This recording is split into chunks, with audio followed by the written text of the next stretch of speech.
Hi friends, welcome to Aagi's taste. ഇന്ന് ഞാൻ എത്തിയിരിക്കുന്ന ഒരു സിമ്പിൾ ബ്രേക്ക്ഫാസ്റ്റ് റെസിപ്പിയുമായിട്ടാണ് കേട്ടോ. അടിപൊളി ടേസ്റ്റിലുള്ളൊരു ബ്രേക്ക്ഫാസ്റ്റ് റെസിപ്പിയാണ്. വളരെ പെട്ടെന്ന് തന്നെ നമുക്കത് തയ്യാറാക്കിയെടുക്കാം. അപ്പോൾ അതെങ്ങനെയാണ് ഉണ്ടാക്കിയിരിക്കുന്നത് നമുക്കൊന്ന് കണ്ടു നോക്കാം. അതിനായിട്ട് ഞാനൊരു പാൻ അടുപ്പിൽ വെച്ചിട്ടുണ്ട്. അതിലേക്ക് 2 ടീസ്പൂൺ വെളിച്ചെണ്ണ ഒഴിച്ചു കൊടുത്തിട്ടുണ്ട്. വെളിച്ചെണ്ണ ഒന്ന് ചൂടായി വരുമ്പോൾ നമുക്കതിലേക്ക് 1 ടീസ്പൂൺ കടുക് ഇട്ട് കൊടുക്കണം. കടുക് ഒന്ന് പൊട്ടി തുടങ്ങുമ്പോഴേക്കും നമുക്കതിലേക്ക് 1/2 ടീസ്പൂൺ പെരിഞ്ചീരകം കൂടി ഇട്ട് കൊടുക്കാം. കടുകും പെരിഞ്ചീരകമൊക്കെ നല്ലതുപോലെ പൊട്ടി വരണം.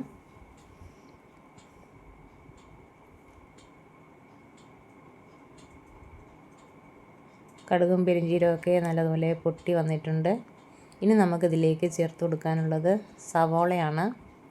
ഞാനൊരു വലിയ സവോള നേർമയായിട്ട് അരിഞ്ഞു വെച്ചിട്ടുണ്ട്. അതിനി നമുക്കിതിലേക്ക് ചേർത്ത് കൊടുക്കാം. സവോള നല്ലതുപോലെ ഒന്ന് വഴന്ന് കിട്ടണം. അത് വഴന്ന് കിട്ടുന്നത് വരെ നമുക്കത് നല്ലതുപോലെ ഒന്ന് ഇളക്കി കൊടുക്കാം.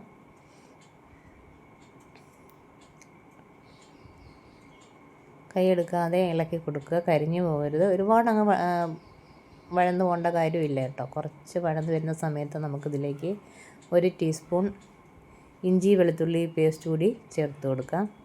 ആ ഇഞ്ചി വെളുത്തുള്ളി പേസ്റ്റ് ഈ എണ്ണയിൽ കിടന്ന് ഒന്ന് മൂത്ത് കിട്ടണം, ഒന്ന് വഴന്ന് കിട്ടണം. ഇഞ്ചി വെളുത്തുള്ളി പേസ്റ്റ് വഴന്നതിന് ശേഷം നമുക്കിനി ഇതിലേക്ക് ഇട്ട് കൊടുക്കാനുള്ളത് ഉരുളക്കിഴങ്ങാണ്. ഞാനൊരു വലിയ ഉരുളക്കിഴങ്ങ് ചെറിയ കഷ്ണങ്ങളാക്കി വെച്ചിട്ടുണ്ട്. അത് നമുക്കിതിലേക്ക് ചേർത്ത് കൊടുക്കാം. ഉരുളക്കിഴങ്ങ് കുറച്ച് നേരം ഒന്ന് ഈ എണ്ണയിലൊന്ന് വഴറ്റിയെടുക്കണം. കാരണം ഉരുളക്കിഴങ്ങിന് വേവുള്ളതാണല്ലോ. ഇനി നമ്മൾ ചേർക്കുന്ന വെജിറ്റബിൾസിന് വേവുള്ളതല്ല. അപ്പോൾ അതുകൊണ്ട് ഉരുളക്കിഴങ്ങ് കുറച്ച് സമയം നമുക്കിതിലേക്ക് വഴറ്റിയെടുക്കാം.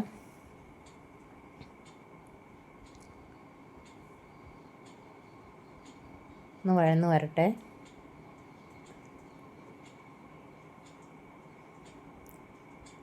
ഒരു 3-4 മിനിറ്റ് നമുക്കിതൊന്ന് വഴറ്റിയെടുക്കണം കേട്ടോ.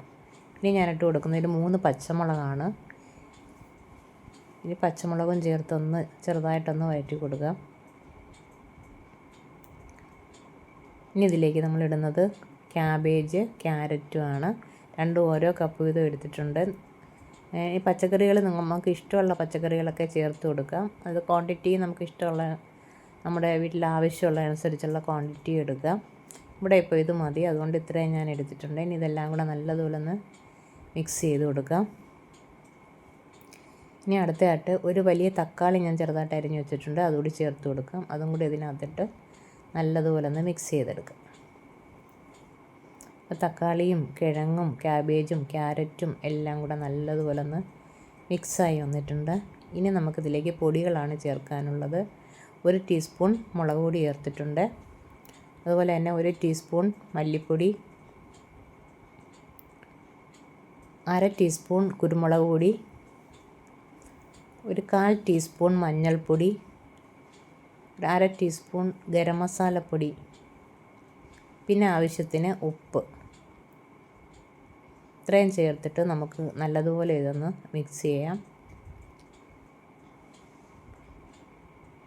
ഈ പൊടികളുടെ പച്ച മണമൊക്കെ ഒന്ന് മാറുന്നത് വരെ ഒന്ന് മിക്സ് ചെയ്തിട്ട് അതിലേക്ക് ഈ വേവാനുള്ള വെള്ളം ഒഴിച്ചു കൊടുക്കുക. നമുക്ക് പൊട്ടറ്റോ ഒന്ന് വെന്ത് കിട്ടണമല്ലോ. പകുതി വേവേ ആയിട്ടുള്ളൂ, കുറച്ചും കൂടെ വേകാനുണ്ട്. അപ്പോൾ അതുകൊണ്ട് കുറച്ച് വെള്ളം ഒഴിച്ചു കൊടുക്കുക. ഒരുപാട് വെള്ളം വേണ്ട, വെള്ളം കൂടി പോകാൻ പാടില്ല. കാരണം നമുക്കിത് കുഴഞ്ഞ പരുവത്തിലാണ് കിട്ടേണ്ടത് കേട്ടോ. വെള്ളം കൂടാൻ പാടില്ല. അപ്പോൾ നമുക്ക് ഇത്രയും മതി. ഇനി നമുക്കിതിനെ ഒന്ന് മൂടി വെച്ച് കൊടുക്കാം, ഒന്ന് വറ്റി വരട്ടെ. വെള്ളമെല്ലാം വറ്റി കിഴങ്ങെല്ലാം വെന്ത് വന്നിട്ടുണ്ട്. അപ്പോൾ കിഴങ്ങ് നമുക്ക് ഒരു സ്പൂൺ വെച്ചൊന്ന് ഉടച്ചു കൊടുക്കാം. അപ്പോൾ ബാക്കിയുള്ള വെള്ളം കൂടെ ഒന്ന് വറ്റി വരട്ടെ, ഒന്ന് കുറുകിയിരിക്കണം. നമുക്കിത് സ്റ്റഫ് ചെയ്യാനുള്ളതാണ്. അപ്പോൾ അതുകൊണ്ട് കുറുകിയിരിക്കണം. അപ്പോൾ ഒന്ന് ഉടച്ചു കൊടുക്കാം. അപ്പം നല്ല കുഴഞ്ഞ പരുവത്തിലായിട്ടുണ്ട്. മതി, ഇത്രയും മതി. ഇനി നമുക്കിത് മാറ്റി വെക്കാം. വേറൊരു പാൻ വെച്ച് അതിലേക്ക് കുറച്ച് നെയ്യ് ഒഴിച്ചു കൊടുക്കാം. നെയ്യ് തേച്ചതിന് ശേഷം നമുക്കിതിലേക്ക് 1 ചപ്പാത്തി വെച്ച് കൊടുക്കാം. നമ്മൾ തയ്യാറാക്കി വെച്ചിരിക്കുന്ന ചപ്പാത്തി ഒരെണ്ണം വെച്ച് കൊടുക്കാം.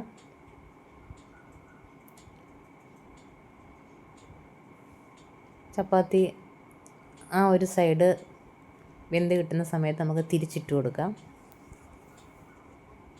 ഒരു സൈഡൊന്ന് റെഡിയായി വരണം. ഒന്ന് കുറച്ച് വെയിറ്റ് ചെയ്യാം. ഇനി നമുക്കിത് തിരിച്ചിട്ട് കൊടുക്കാം.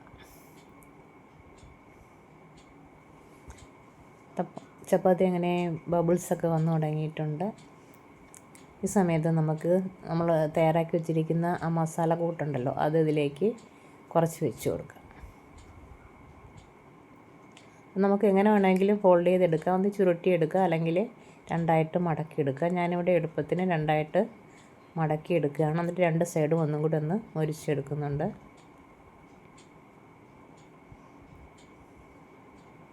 അടിപൊളി ടേസ്റ്റിലുള്ള ഒരു ബ്രേക്ക്ഫാസ്റ്റ് റെസിപ്പിയാണിത് കേട്ടോ.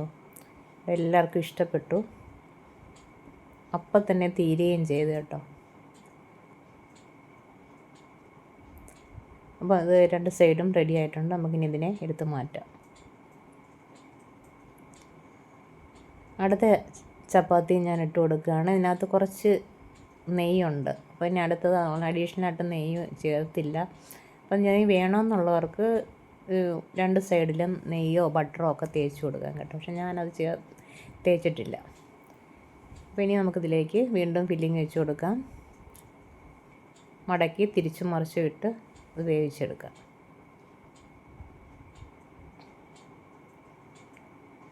മടക്കി കൊടുക്കാം, തിരിച്ചും മറിച്ചും ഇട്ട് വേവിച്ചെടുക്കാം.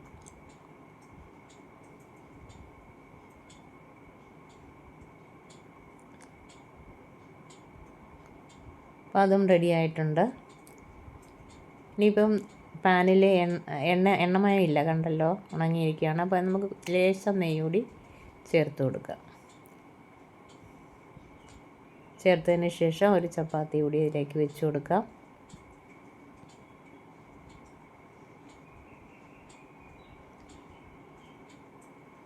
ഇതുപോലെ ബാക്കിയുള്ളതും നമുക്ക് ചെയ്തെടുക്കാം. അപ്പോൾ ഇവിടെ നമ്മുടെ ബ്രേക്ക്ഫാസ്റ്റ് റെഡി ആയിട്ടുണ്ട്. സ്റ്റഫ്ഡ് ചപ്പാത്തി അല്ലെങ്കിൽ ചപ്പാത്തി റോൾ ഇവിടെ റെഡി ആയിട്ടുണ്ട്. അടിപൊളി ടേസ്റ്റാണ്. അപ്പോൾ എല്ലാവരും ഇത് ട്രൈ ചെയ്ത് നോക്കുക. ഇഷ്ടപ്പെടുന്നെങ്കിൽ ലൈക്ക് ചെയ്യുക, ഷെയർ ചെയ്യുക, കമൻറ്റ് ചെയ്യുക, ചാനൽ സബ്സ്ക്രൈബ് ചെയ്യുക. Okay, thank you.